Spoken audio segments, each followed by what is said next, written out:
మొహసిన్ నఖ్వీ పాక్ మంత్రి వాడు దాన్ని ట్రోఫీ ఇవ్వాలనుకుంటున్నాడట.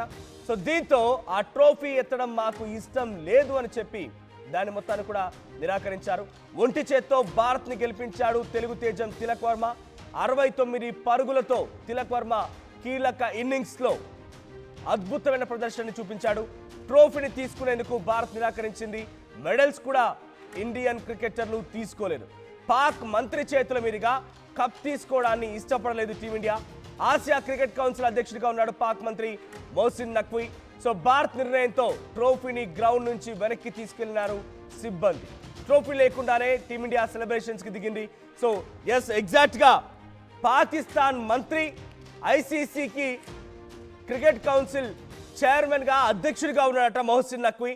సో వాడి చేతుల మీదుగా మేం కప్పు తీసుకోవడం ఏంటి, ఓ పాకిస్తానీ ఓడించి మళ్ళీ వాళ్ళ చేతుల మీద కప్పు తీసుకోవడం ఏంటని చెప్పి కప్పు నిరాకరించారు. ఇక్కడ చూడండి అద్భుతమైన విజువల్స్.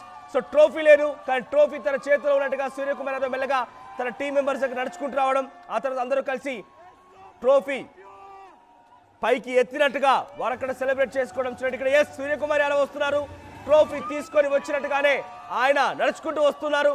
అక్కడ రాగానే ఒకసారిగా అంతా కలిసి ట్రోఫీ ఎత్తినట్టుగానే సెలబ్రేషన్స్ జరిగాయి.